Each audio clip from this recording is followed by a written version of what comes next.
The wait is over. The trailer for the new Obi-Wan Kenobi series has dropped. We are breaking it down, as well as some new movies, including The Atom Project, Turning Red, a look at Season 2 of Upload, and some casting calls. On this week's episode, I'm James.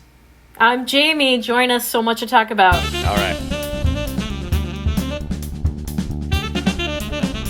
All right, Jamie. Good seeing you. Yes. Another great week of movies and things we've watched. Yes, another week of entertainment and fun. I want to give a quick shout out to those folks who are watching our videos and interacting with us. So last week we were talking about the Batman. The Batman. And our question was, that we put out there, is Robert Pattinson the best Batman? Like, where does he rank now that this movie is out? And there are some very strong opinions out there, James. Yeah, clearly everybody agreed with me, right? Like that Robert Pattinson is a fantastic Batman and a breath of fresh air, right? Surely. You know, it was a mixed bag, let's say. It was a mixed bag. So we've got a bunch of folks got into a discussion here on Facebook with us. Charles Clark says, nope, Pattinson barely said anything the entire movie, and when he did, it was barely above a whisper, shaking my head. Okay. Rachel Rowe writes, obviously it's a subjective question, but Pattinson definitely won her over in this movie. All right. So he was very intense. I like her. Let's see. Ronald Walker gives us his list. He says, Keaton, Bale, Pattinson, West, Affleck, and then Kimmer. Okay. In that order is his opinion. No mention of Clooney. Did he mention Clooney? No mention of Clooney. Not Poor even worth Clooney. making the list. Oh, come on, the bat butt. No, yeah, the bat butt. The bat nipples How can too. you not mention the bat nipples and the bat butt. Come on, that's on my list. That's definitely on my list. A few people said, Pattinson had a really solid take on it. Some others, like Richard Doyen, says, worst Batman, don't believe the hype. Interesting. Michael Madden agrees with him. Nope, not even close. Bill Wilkerson says, I threw up a little bit. Bill. Come on. Come on, Bill. It wasn't that bad. It was pretty... Yeah, but... Yeah. But a bunch of them also agreed with you, James, that Pattinson got the best material to work with. So Michael Evans, Sonny Ledbetter, and Jamie Ellswick all agree, yes, he got the best material. So thank you guys for joining the conversation. This was a really heated one on Facebook. And this week, you can join the conversation on, a few things. Yeah. First of all, we're going to be looking at the Obi-Wan Kenobi trailer. The very first trailer has dropped. So we're going to watch that in a hot second here, and we'd love to get your take on it, what you feel about it. I've already heard mixed things, James. Yeah. But why don't we watch it together, and we'll take it from there. Okay, in 3, 2, and 1. Of course, we found ourselves on Tatooine. Back on a sandy world. It's where we always start. The fight is done. Ewan. We lost. So happy to see him back. Yeah, this is supposed to be a much more broken Ewan McGregor, or Obi-Wan Kenobi rather. Obi-Wan Kenobi, right? Ewan's having a great After time. The follow.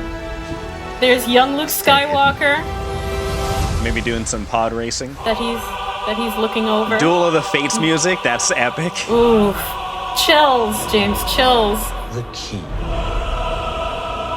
to hunting Grand Inquisitor. Jedi. This is Darth Vader's tower, from what I've been hearing. Ooh. You have an Inquisitor. Jedi cannot help what they are. Their compassion leaves a trail. Uncle Owen there. Yeah. The Jedi Code is like an itch. He cannot help it. Where is he? All right, so we got some Inquisitor action. Stormtroopers searching for fallen Jedi, for Jedi in hiding. Darth Vader vibes all over this. Oh, yeah. And Darth Vader breathing as well. So, streaming May 25th on Disney+. Hayden course. Christensen is reprising his role as Darth Vader, so we are expecting some Darth Vader action. We see some new Inquisitors, which are fallen Jedi who are now teaming up with and recruited by Darth Vader to find all the hidden and hiding Jedi and to pretty much destroy them. These Inquisitors, we've seen them in Rebels, and one thing that many people are pointing out that's straight from Rebels is these spinning lightsabers. Have you seen these before? No, have you watched I Rebels or haven't, the but animated? I know. You know what? I need to, and I've always been meaning to, but I haven't had a chance to actually go through and watch all of it. But it looks amazing. Yeah, so there's some controversy, as there is with everything related to Star Wars. Really quick, to get it out of the way, I think Ewan McGregor looks fantastic. I am hyped and excited that he's going to be coming out, and it looks like he's going to be trying to, keep a low profile, keep an eye out for Luke. But then I think these Inquisitors, when they're coming into, where Obi-Wan is living nearby, and they start outing some Jedi, I think that's going to, force Obi-Wan to, out himself and get back into the whole fray of it. So I think he looks fantastic. As for the Inquisitors, those spinning lightsabers, it's a weird setup. So it's like a double lightsaber, but in the middle they have like the circular handle, and it actually spins and rotates. Now in the cartoons, people are already begging that they're not cartoon accurate, because in the animated series, those spinning lightsabers actually act as like helicopter propellers, and then they can use them to fly. And so that's one of the most far-fetched things that have.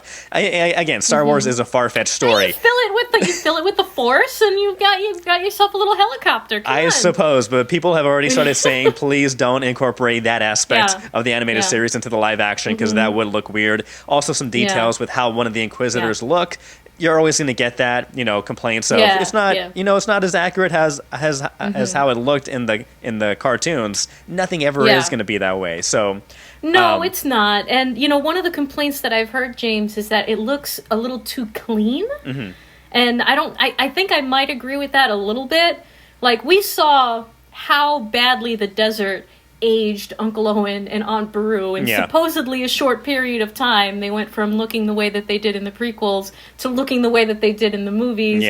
And that it should be a little more grimy. It should be a little more dirty and a little less, high-tech looking, modern looking. So, I mean, there's a balance that needs to be struck there. The original series was made, in the 70s. And we're here in the 2020s, so there's going to be a little bit of a discrepancy. Desi thinks it's cool. I think she does. I'm joined by a little Jedi right here, and she thinks it's cool. Ewan McGregor, as you were saying, looks amazing. Love him so much. Oh my, he's very handsome. And I think he does this character so much justice. Exactly. Hello there.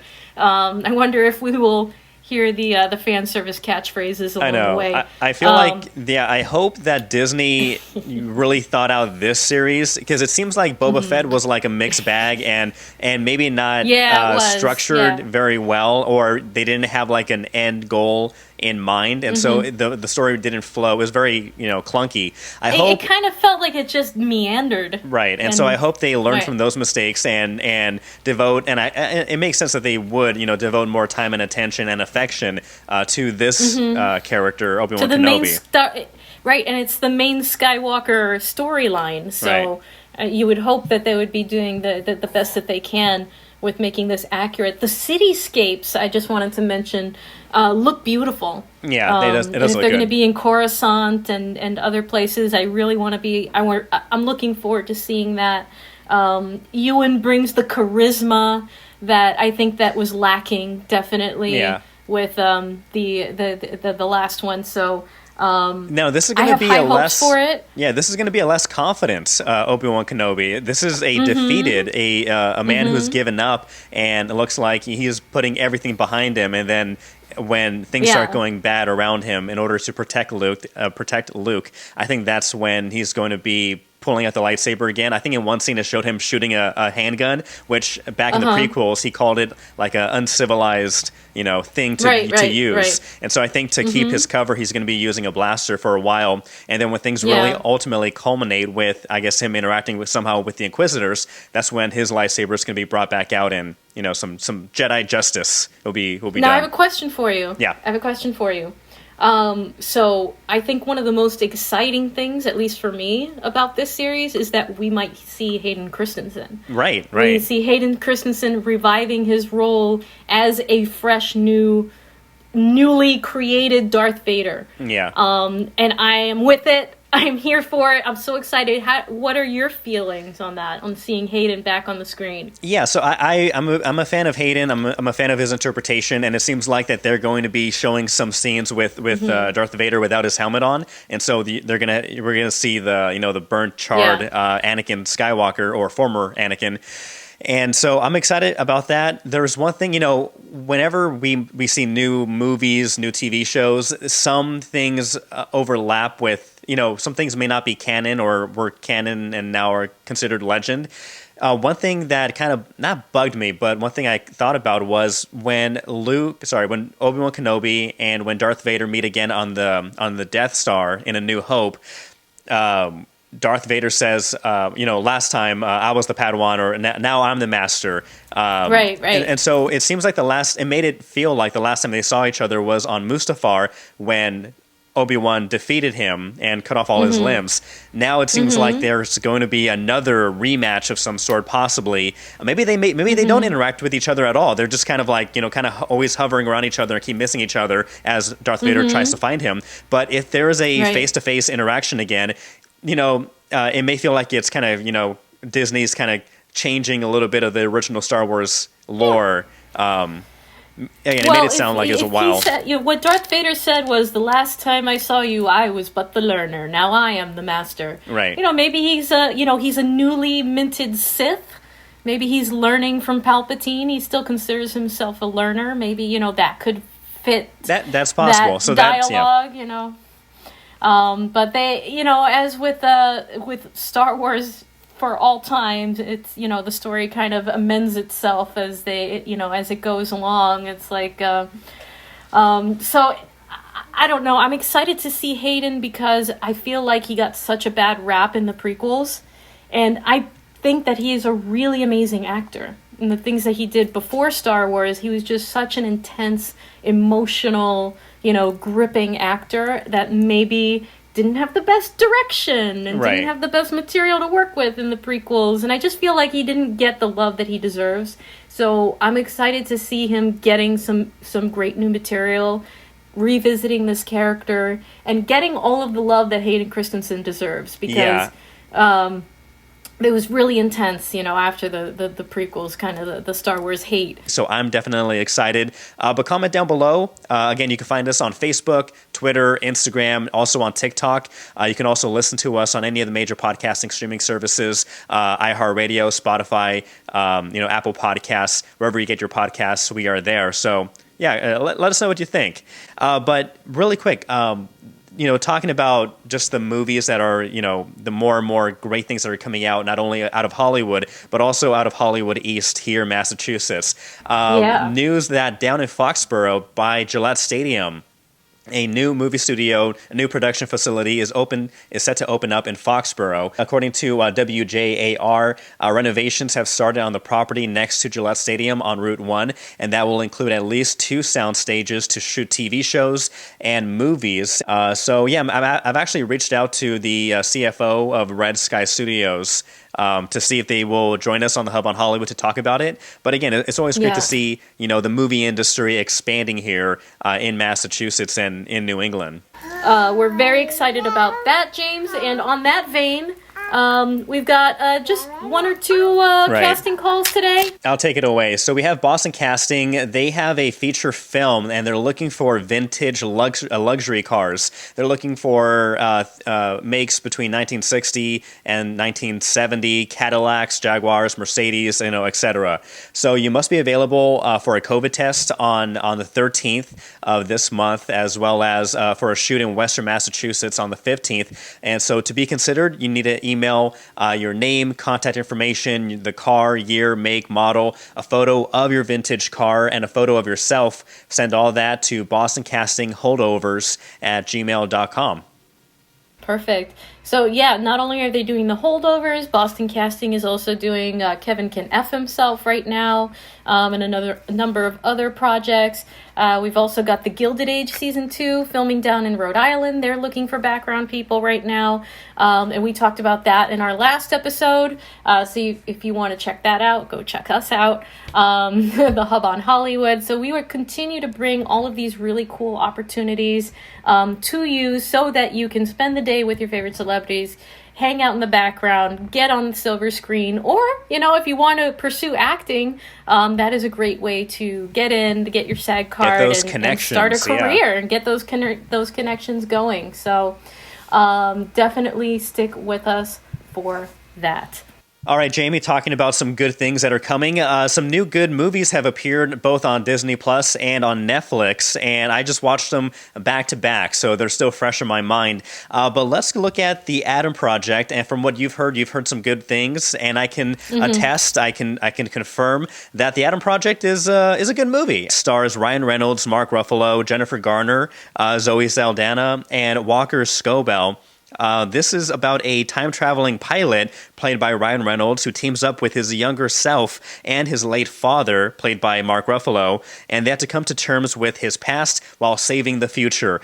This movie is very reminiscent to, and it has the vibes of like Back to the Future. It has like the adventure feeling of like E.T. with like, this young kid who needs to step up to the challenge and help his future self fight this villain that we'll get into in a little bit. But overall, I think the Adam Project is pretty fun and surprisingly emotional. There were several parts during this film where I really got choked up. I would say that the acting performances by both Ryan Reynolds, I think everybody does a great job, including the child actor Walker Scobell. But some of the most emotional and impactful scenes happened between Ryan Reynolds and his mom, Jennifer Garner, and that was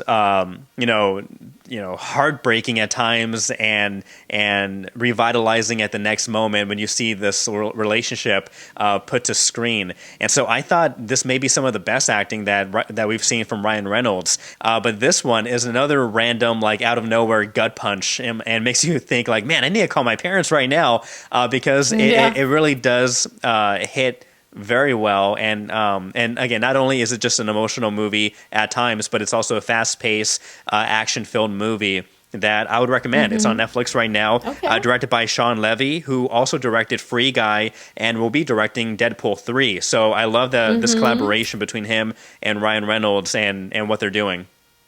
Well, I feel like it's refreshing to see Ryan Reynolds be a character that is not Deadpool. Right. Because it just feels like every single movie that he does, he is the same character. Yeah. So would you say he broke out of that a little bit? Yeah, the funny thing is that because Ryan Reynolds is dealing with a younger version of himself, and that is played by very, very well played by Walker Scobell. Walker Scobell is kind of filling the role of the Ryan Reynolds kind of quippy and fun and smart alecky kind of character, and Ryan Reynolds playing a little more of a straight man. And so it's actually fun to see Ryan Reynolds, acting outside the box, from what we're really familiar with him for. And then Walker Scobell kind of taking up that mantle of being the younger version of Ryan Reynolds, and then we see that personality. And so it is fun to see him, put that aside, let some other actor pick it up, and so you still get the Ryan Reynolds fun, the quirky, back sass humor, but you see it from a different actor from a different perspective. So I think that played well. So acting, great all around, I think. Wonderful. And there's so many things, so many projects coming soon from Ryan Reynolds. And I know that he's said that he's taken a break from acting, and I can kind of see why, because he's done so many projects back to back. The man's got to be exhausted. Yeah. So he just did Spirited, which is coming out later this year, that was filmed in Boston, which is a take on Scrooge. It's a Christmas musical with the Will guy. Ferrell. With Will Ferrell. He did. I like how you did this. The guy. He's tall, Will Ferrell. Yeah. He's got hair and he's tall. Yeah. No, I like So- that actually because come to think of it, he did say that he was going on a hiatus for a while to focus on and to be more with his His family. family. And actually, this movie, The Adam Project, has a part where it looks at a father doing everything he can for his child, but also being there for his children. And I won't go into spoilers, but it is really nice to see that this father realizing that he needs to spend more time with his children, or just to always be supportive, and you see that in this film. So I think that may have inspired Ryan Reynolds to what, after I'm done with this movie, I'm spending more time with my kids. That's right. I'll totally That's buy right. that. Yeah. That's great. That's great. Well, we wish him all of the rest and relaxation, and enjoy all your millions. So. And did you want to talk about Upload? Because season 2 is dropping, or has Yeah. dropped, and I It remember has dropped. I remember season 1 came out and it was getting good reviews. Yeah, so it's been a really long wait. Okay, season 1 dropped 2 years ago. Speaking about what we're while ago, watching, yeah, 2 years waiting for season 2, and it's a shorter season. It's only 7 episodes. I just watched the first episode this morning, and so it's picking up exactly where it left off. If you watch season 1, so Nathan is the main character.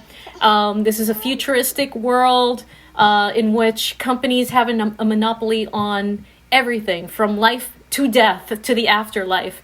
So people, if you can pay the premium, can have your consciousness uploaded to a digital afterlife. But in order to maintain any quality of this afterlife, you and your family have to keep paying. You have to pay for everything inside of this digital world that you get uploaded to. So it's really interesting, and Nathan and his partner had come up with a code that would allow people to upload their consciousness into the afterlife for free, so that everyone can have access to this digital afterlife. And for threatening this almost $1 trillion industry, he gets murdered. He dies in a car crash, which is almost unheard of in this futuristic society where everything is smart, the cars are smart, everything, there are no traffic fatalities. So, the mystery is, how did he die? He befriends his afterlife angel, Nora, who is this woman who her job is to just help, all of these people who are in the digital afterlife be kind of like their maid, I guess. Not maid, like their assistant, you know what I mean? And she gets roped into the mystery of his murder. And so the season picks up where it left off. Someone tries to kill Nora. She runs away. Nathan has run out of money and he's frozen in his digital afterlife. His very rich girlfriend, who supposedly uploaded herself to be with him, comes and unfreezes him because now she's got lots of money. And the mystery continues, and we see a little bit more of this world. There's a monopoly on everything, including plant life, okay? You can't even grow a tomato or a plant of any kind without, having a special code, because there's a monopoly on life, on plant life and all of that. So...